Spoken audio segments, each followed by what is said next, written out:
앞에 설교에서 결단코 천국에 들어가지 못할 자를 마태복음에서 두 번 이 결단코라는 말을 써서 두 가지로 설명했다 하는 것을 말씀을 드렸습니다. 첫째는 5장 20절 너희 의가 서기관들과 바리새인들보다 더 낫지 못하면 결단코 천국에 들어가지 못한다라고 하셨고요. 그리고 18장 3절 너희가 돌이켜 어린아이들과 같이 되지 아니하면 결단코 천국에 들어가지 못하리라 말씀을 하셨습니다. 우리에게 가장 중요한 것은 천국이냐 지옥이냐입니다. 여러분, 교회 다니고 예수님 믿는다고 하는 게 다 이 구원의 문제입니다. 구원의 문제가 아니라면 우리 교회 다닐 필요가 없습니다. 예수님 믿노라고 하면서 고생을 할 필요가 하나도 없습니다. 아무렇게나 살면 됩니다. 그러다가 그저 지옥에 가면 되는 것입니다. 세상 사람들은 천국이 있다 지옥이 있다 하는 것을 알지를 못해요. 그러면서 그들은 이 정말 위태로운 도박을 하고 있는 것입니다. 천국이 있는지 지옥이 있는지 알지 못하지만 아마 천국은 없을 거다, 지옥은 없을 거다. 그러니까 우리는 세상에서 아무렇게나 살아도 죽으면 그만이다. 이게 공산주의입니다. 무신론자들은 이렇게 가르칩니다. 그러나 하나님이 계시다고 하는 것을 아는 사람은 하나님의 나라, 천국이 있다고 하는 것을 마음에 확신을 가지고 살고 그 나라에 들어가서 나도 주님과 같이 살아야 되겠다. 이런 간절한 소원을 가지고 있어야 하지 않겠습니까? 그러려면 여러분, 내 집에는 누가 나와 같이 살 수 있습니까? 내가 낳은 내 자식들이 내 집에 같이 삽니다. 한 가족이기 때문에 그들이 사는 것입니다. 천국에도 똑같은 것입니다. 하나님의 자녀들이 되어야지만 천국에서 하나님과 같이 살 수가 있습니다. 하나님의 자녀가 되지 못하면 절대로 천국에 들어가지 못합니다. 유대인들은 자기들이 하나님의 백성이라고 생각을 했어요. 그리고 아브라함을 아버지라고 부르면서 모세가 가르쳐준 그 율법을 지키느라고 애를 쓰고 살았습니다. 그러나 예수님은 저들을 향해서 무섭게 책망하셨습니다. 아브라함이 너희 아버지가 아니다. 너희의 아비는 마귀다 말씀하셨어요. 너희는 너희 아비 마귀로부터 나왔기 때문에 요한복음 8장 44절이죠. 너희 아비의 욕심을 채우려고 하는구나. 그래서 마귀는 첫째 욕심쟁이, 둘째 그는 처음부터 살인한 자요, 살인자. 셋째 그의 속에 진리가 없어. 이는 그가 거짓의 아비가 되었습니다. 거짓말쟁이입니다. 그래서 지금도 이 세상을 보세요. 거짓말쟁이, 이거 마귀의 자식들의 역사입니다. 우리가 이런 데에 속지 말아야지 합니다. 살인자, 시기하고 질투하고 미워하고 헐뜯고 온갖 거짓을 만들어가지고 남을 죽이려고 하는 자. 내가 사람을 쳐 죽여야지만 죽이는 게 아닙니다. 총으로 쏴 죽여야만 죽이는 게 아닙니다. 말로도 사람을 얼마든지 죽일 수 있습니다. 지금은 이런 악한 세상입니다. 심판날 다 무서운 심판을 받고야 말 것입니다. 여러분, 그리고 더 중요한 것, 이 욕심쟁이라고 하는 말이죠. 헛된 욕심을 다 버려야 합니다. 김일성이가 아무리 많은 욕심을 부렸어도 결국 죽었습니다. 김정일이도 죽었습니다. 지금 김정은이도 저렇게 죽은 상태에 있다고 하지 않습니까? 인생은 다 갑니다. 이것도 금방 지나갈 것입니다. 헛된 욕심을 버리세요. 주님 앞에 더 가까이 나아가세요. 하나님을 두려워하는 자가 되어야 합니다. 하나님을 두려워함이 없이는 결코 하나님과 가까이 할 수가 없습니다. 여러분, 베드로가 예수님을 두려워해서 주여 나를 떠나소서 나는 죄인이로소이다 하고 고백할 때 오히려 주님은 그를 당신의 제자로 받아주시고 그에게 사람 낚는 어부가 될 것이라고 약속해 주셨습니다. 예수님을 두려워하는 사람이 예수님과 함께합니다. 하나님을 두려워하는 사람이 하나님과 함께합니다. 우리가 다 하나님을 두려워하는 사람, 예수님을 두려워하는 사람, 그래서 하나님과 함께하는 성도들이 되어야지 하겠습니다. 자, 마태복음에 결단코 천국에 들어가지 못한다는 이 결단코라는 단어가 나온 게 2번인데, 그 외에도 뭐 여러 가지 비유를 말씀하시나 모든 면에서 천국 가지 못할 자에 대한 설명은 많이 하셨습니다. 앞으로 이런 것을 하나하나 계속 공부해 나가도록 하겠습니다. 그런데 그 중에서도 가장 중요한 것은 마태복음 12장입니다.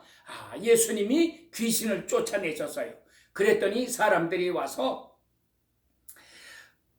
예수님이 귀신 쫓아낸 것이 귀신의 왕 바알세불을 힘입어서 쫓아낸 것이다 라고 헐뜯었습니다. 그래서 예수님이 말씀하셨죠. 내가 귀신의 왕 바알세불을 힘입어 귀신을 쫓아내는 것이라면 이거는 귀신이 귀신을 쫓아내는 거다. 귀신들끼리 서로 싸우고 쫓아내는 건데, 그렇게 해가지고야 귀신의 나라가 어떻게 성립할 수가 있겠느냐. 귀신의 나라가 따로 있습니다. 또 뭐라고 하셨어요? 그러면 너희 자녀들은 누구를 힘입어서 귀신을 쫓아내느냐. 말씀하시고, 내가 성령을 힘입어 귀신을 쫓아내는 것이라면 하나님의 나라가 너희에게 임하였느니라 라고 말씀을 하셨습니다. 여러분, 우리 속에서 귀신이 쫓겨나면 하나님의 나라가 임합니다. 그런데 어떻게 귀신이 쫓겨났느냐? 성령으로 귀신이 쫓겨나요. 그러니까 성령께서 우리 안에 들어오신다는 말씀이죠. 성령이 오시면 귀신은 쫓겨납니다. 귀신은 하나님의 영과 같이 있을 수 없기 때문입니다. 그래서 성령을 모시고 사는 사람이라야 천국 백성이 되는 것입니다. 그래서 예수님은 그 다음에 더 무서운 말씀을 하셨어요. 너희가 말로 인자를 거역하면, 또 말로 인자를 회방하면, 또 말로 인자를 모독하면, 이렇게 3가지 단어를 쓰셨는데 그건 사함을 받을 수가 있다.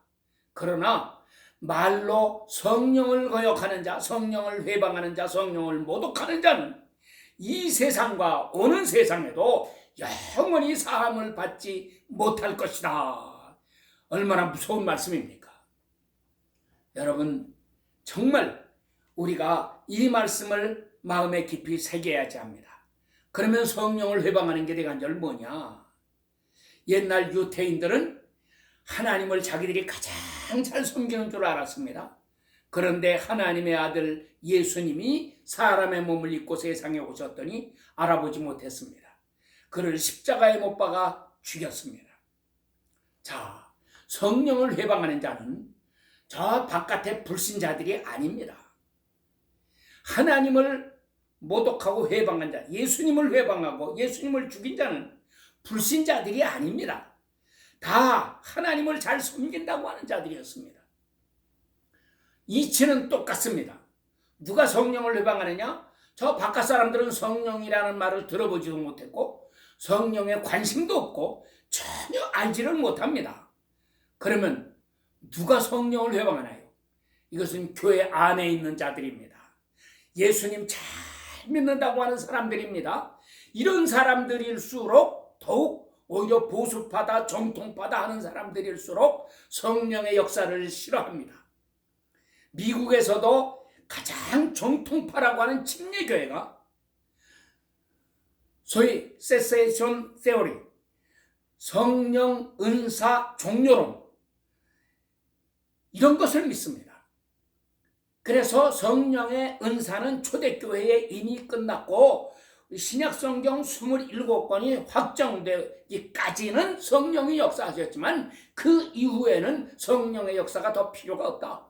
그러니까 지금은 성령이 역사하시지 않는다.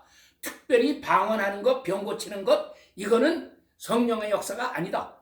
그래서 누가 방언을 한다든지 병 고친다든지 하면 그거는 마귀의 역사라고 정죄하는 것입니다. 여러분, 우리가 정말 깊이 깨달아야지 합니다. 성령을 모독하면 이 세상과 오는 세상에도 사함을 받지 못합니다. 제가 목회할 때 우리 청년 하나가 저를 찾아왔어요. 목사님, 제가 아무래도 성령을 회방한 죄를 지은 것 같아요. 목사님, 나는 어떻게 해야 되죠? 그래서 제가 물어봤습니다. 대간절 어떻게 했길래 그러느냐? 뭐 이러고 저러고 얘기를 쭉 해요. 그래서 제가 대답을 했습니다. 너는 성령을 회방한 거 아니다. 왜? 성령을 회방하는 사람, 성령을 모독하는 사람, 성령을 거역한 사람은 성령이 떠나가서 버리기 때문에 마음에 혹시 내가 성령을 회방한 거 아닌가 하는 그런 자책감도 들지 않는다. 그 사람들은 자기가 죄의식을 느끼지 못한다.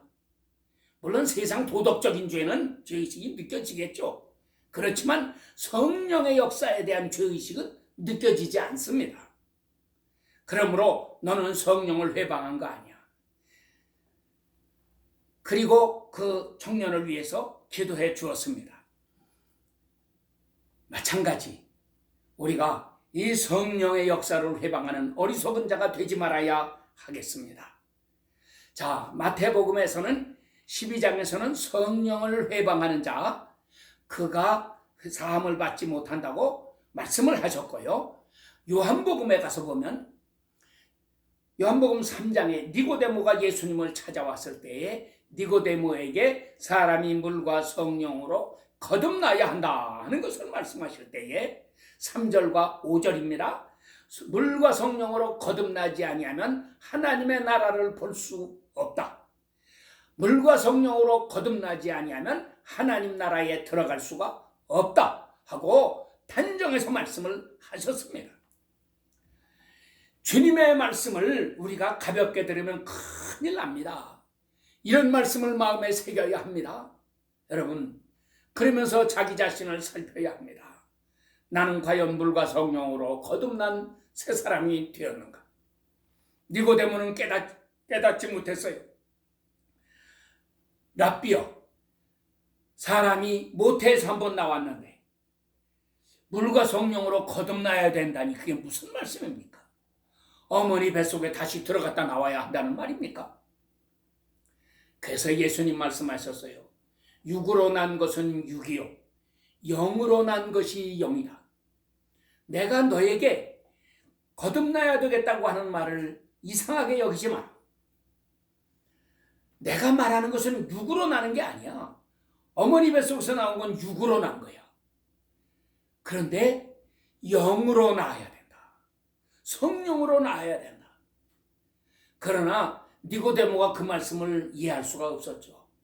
오늘날 교회 다닌다고 하는 많은 사람들이 이 말씀을 이해할 줄을 모르죠.